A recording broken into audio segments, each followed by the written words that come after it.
So a huge day coming in the traditional English football calendar. And yes, there's a bit of bias here because it is the greatest cup competition in the world, the FA Cup final, Liverpool against Chelsea. Two huge teams as well with great histories in this competition. It's going to be a massive game for both sides. But let's talk about Liverpool and Jurgen Klopp to start with. Yeah. Because it was all about the quadruple. What happens now if they lose the FA Cup final? Imagine they lose the Champions League final and maybe end the season with one if City win the Premier League, or two trophies if Liverpool can come from behind there. Well, the environment right now, I'm sure I'm probably wrong with this, but I was chatting to a Liverpool fan and he was saying it all feels a little bit flat because I think they'd gone to this watermark of the quadruple. And it's weird. Now, all of a sudden, anything less than that feels like what could have been. And that's nonsense. But you're right. Lose this game against Chelsea. Of course, the League Cup, they won on penalties. It was very, very tight. And Chelsea have fallen off a cliff a little bit with the league form. Maybe there's an element, this will kind of refocus them going into this game. Tuchel's obviously been very good in cup competitions. But if they were just to win the League Cup, I think that would be pretty heartbreaking for them. That is not a huge achievement for this squad, which is better. They're simply better than that. Yeah. So they have to win, for me, the Premier League or the Champions League. For it to be anything other than, I wouldn't say a huge disappointment. 2 trophies is great, but, we've got to be careful but a bit with of a that. disappointment. Yeah, we've got to be careful with that because it's there will then be the titles of has this been a failure a season to get so far and to not get those trophies. The difficulty for Liverpool is it's a bit like, when you go, you're going to get your bonus. You're going to get your bonus in February and it might be this amount. You've already spent it. You've already spent it. And I think that's what's happened with Liverpool. They've dreamt of this quadruple. So 3 is okay. 2 is actually a little bit disappointing. It's half of what you wanted. Yeah, for me, I think the greatest achievement this season for Liverpool, regardless of what happens from here on out, they will play every single match that they could have played in every single competition. Incredible achievement, come what may. Moving on to Chelsea, and an odd time for them really with Tuchel, and it's short memories, isn't it? They looked like they were going to get through against Real Madrid, so close to that, and if they had got through, who knows what would have happened, but they didn't. League form has really struggled, conceding too many goals at home in particular, but they now have an FA Cup final just to reboot them and get everyone on that Tuchel train again. Yeah. But with the new ownership coming in and what they want to do with the squad, often that means bringing in their own man. And we know previously with Abramovich, they've been ruthless and they haven't had patience with their managers, and it has worked with them. I think Lampard not being given the time, Tuchel comes in, they win themselves a Champions League. What do you think about Tuchel's future, and how important is winning the FA Cup final for his future? I mean this as respectfully as possible, so don't take it the wrong way when I say that. In a way, Thomas Tuchel is fortunate that Roman Abramovich won't be making the decisions at Chelsea this summer. If he was, Thomas Tuchel would be getting sacked this summer. Do you think he's that disposable? Absolutely. After everything he's done? Yeah, like all the rest were.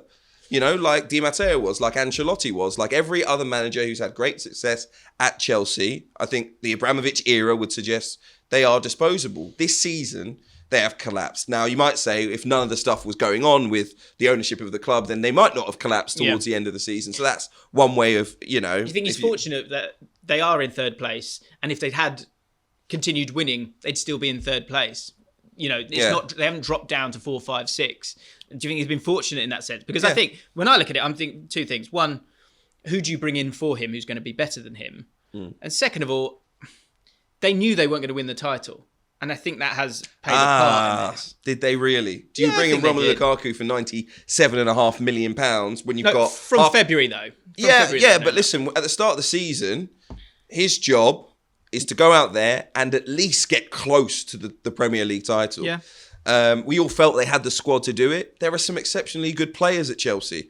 This second half of the season, they haven't performed. You're right. And he's got nothing out of the players that he was brought in to really get something out of. Yeah. Loads of vastly talented players who just haven't shown up enough when was required. Yeah. What that means for Thomas Tuchel's future is in the hands of the new owners, really. None more so than Lukaku. Let's talk about his future. It'll be interesting to see if he plays in this game. He's got a few goals in the FA Cup this season. Is the top scorer if you use the he's the Club top World scorer Cup. in all competitions. In all competitions. That they've played. Yeah. In a senior Chelsea Super shirt. Cups are involved in this. Okay. When it comes to these two, it's Lukaku versus Havertz. I think it's been very clear that they are a better side with Havertz in the team. and they perform better. So what does that mean for Lukaku? Does he have a future at Chelsea? Well, certainly over the last sort of half a dozen games, they've needed him more than they've needed Kai Havertz. But they haven't played him, Romelu Lukaku, this is when they've needed him. There have been moments that have they haven't called felt like they've needed him. I don't think it's the case that they haven't felt that they've needed him. I don't think it is the case that they... I think it's been that they felt that he doesn't fit. No, I don't think it's any of those things. I honestly don't. I think there's a period of time where Thomas Tuchel felt, I need to start thinking about whether this guy's going to be at the club next year. I'm going to put faith in the players that I've trusted throughout the season, and I'm going to support them more than I'm going to support Romelu Lukaku. If that situation's going to be worked out, we're going to work it out in the summer. So in key games, at key moments, he's just gone with the players he trusted. He hasn't looked on the bench and thought, I don't need that guy. I don't need the strength, the ability, the goal-scoring talents of Romelu Lukaku, because he has. But the scoreline has suggested he has, and he's left Lukaku on the bench, and that is not a footballing decision. But the trust is a very loose term. Like, the trust comes from the fact that, is this player good or not? Is this player of use to me or not? You know, Adel Taarabt, did I trust him? Okay. No, but you chuck him in the team. You need to ask the question why you would have more faith in Hakim Ziyech. You would have more faith in Christian Pulisic. You would have both wide players. It's through the middle. It doesn't matter. Why would you have more? Why would you have more faith in Kai Havertz than Romelu Lukaku? I think Havertz in this team, certainly this season, has offered up a lot more than Lukaku. When Chelsea are playing well, and when Chelsea are playing badly, doesn't one feed the other? Don't you play better because you've got someone like Havertz? Because the forward line is usually the icing on the cake. You play well as a team, as a unit. Your forwards usually get goals. They contribute because you're giving them opportunities. You're on the front foot. You're dominating the opposition. But when you're not a dominant side, they don't get those chances.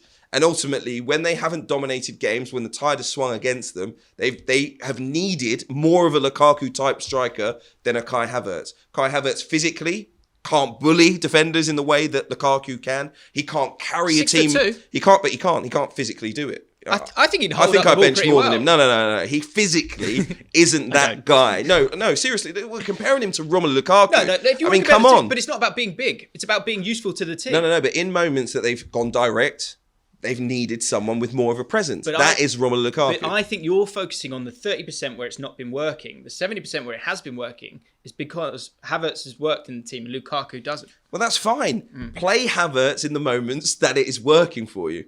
But what I'm saying to you is when the pendulum has swung against Chelsea, they've needed Lukaku. Right. They haven't brought him off the bench in key games in the Premier League, and in particular the Champions League tie against Real Madrid when you needed a goal in extra time. I you agree with just cannot leave Lukaku on the bench. But the problem is, you don't buy someone for 95 million to put him on the bench. So there's a problem there. Well, you have to find a way for him to start every game. Kai Havertz was 71 million. So one of them's going to be on the bench. Do you see what I mean? There's going to be an expensive player on the bench for Chelsea. But this is what I mean about Thomas Tuchel and his future and what happens next. Maybe Chelsea make a statement signing. That might be a big name striker. Lukaku, maybe? Oh, no. Sorry, that's I can't say Harry Kane because let's be frank. That move between Spurs and Chelsea would kill his reputation with the Spurs fans. No way. You might go for a Declan Rice, an English midfielder. That would be huge. I think there will be solutions to Chelsea's problems in the summer. But even if it's to be Todd Boehly and his consortium that take over Chelsea, if they don't start next season looking like they're going to be contenders for the title, Thomas Tuchel's going to go. Into the game itself, it should be a really cracking game. Of course, Leicester City beat Chelsea last season, so they're trying to sort themselves out with that one, make things right. For me, the biggest talking point, I think we've spoken at length, Lukaku or Havertz. I would play Havertz personally. When it comes to Liverpool, you've got another discussion there as well because you've got the game against Southampton coming straight after it. He has rotated. You saw that with Salah being dropped for this Aston Villa game. But this is a cup final. This is for a trophy. So I think you go with your best front three, which unbelievably, with Diogo Jota having the season that he's had, doesn't involve him for me. It's going to be Diaz, who's just on fire right now, Mane through the middle, and Salah on the right-hand side. I guess in midfield, it'll be interesting as well. Maybe Henderson comes back into that team. Fabinho, injured, that could play a big part. I've got a funny feeling there's going to be an upset here, you know. I feel like Chelsea might do something here and pinch it because so much focus on Liverpool, so many games. Chelsea have had a long time to get themselves right for this. I just wonder if Chelsea are going to win this one. That's what my gut says. How do you see it playing out? Well, listen, if you look at Liverpool's last 2 games, I think they could play a lot better. I know it wasn't their full-strength team against Aston Villa, but even the game against Tottenham Hotspur, I think... a bit weary, isn't it? Just a little bit tense, a little bit weary. It feels like it. I don't think pressure's involved or anything like that, but I think if you're Chelsea, you're Thomas Tuchel, you just watch that League Cup final and you say you should have beaten these guys if you could have taken your chances in the first half. If you did, we could have managed the game differently. We probably would have won it. So I think that they can take real courage from that. I wouldn't watch any of their recent games, by the way. I just leave that on the side and say, guys, this is you at your best. Yeah. And you at your best, you can give Liverpool a real hard time here. And I think being that neutral venue makes a difference as well. Londoners, of course, in the shape of Chelsea, being at Wembley so often as a club as they have been over the last sort of 10, 15, 20 years. So I definitely think they can do it. Could be a penalties again, couldn't it? It could be tight. It could go all the way. It could go all the way. That being said, if Liverpool are at their best, with Chelsea's current form, they actually win quite comfortably.